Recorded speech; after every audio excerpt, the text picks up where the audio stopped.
മൂന്ന് മൂന്ന് ഐറ്റമായിട്ട് തരംതിരിച്ചിരിക്കുകയാണ്. Mixed camera, പാനാവിഷൻ, പിന്നെ അങ്ങനെ 3 ക്യാമറകളാണ്.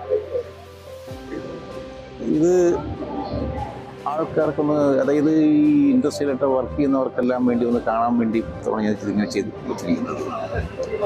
ഓരോ സെൻറ്ററിനൊക്കെ ധാരാളം പേര് അതിനോട് ആവശ്യപ്പെട്ടിട്ടുണ്ട്, ഇങ്ങനെയുള്ള മിനിയേച്ചർ വേണം. അങ്ങനെ മൊമെൻ്റൊക്കെ ചെയ്യുന്ന ധാരാളം ചെയ്ത് കൊടുത്തിട്ടുണ്ട്. ഫെസ്റ്റിവലിനും പിന്നെ ചലച്ചിത്ര അക്കാദമിക്ക് വേണ്ടി ധാരാളം ചെയ്തു. മറ്റുള്ള മേഖലകളിലൊക്കെ അവർ ഓടി ചെയ്തിട്ടുണ്ട്. നിരവധി സിനിമകൾക്ക് സെറ്റ് വർക്ക് ചെയ്തിട്ടുണ്ട്. ക്യാമറയോട്ട് വരാൻ കാരണം വീട്ടിൽ ഇരുന്ന് ചെയ്യാൻ വേണ്ടിയുള്ളൊരു സന്ദർഭം, പുറത്തുപോയി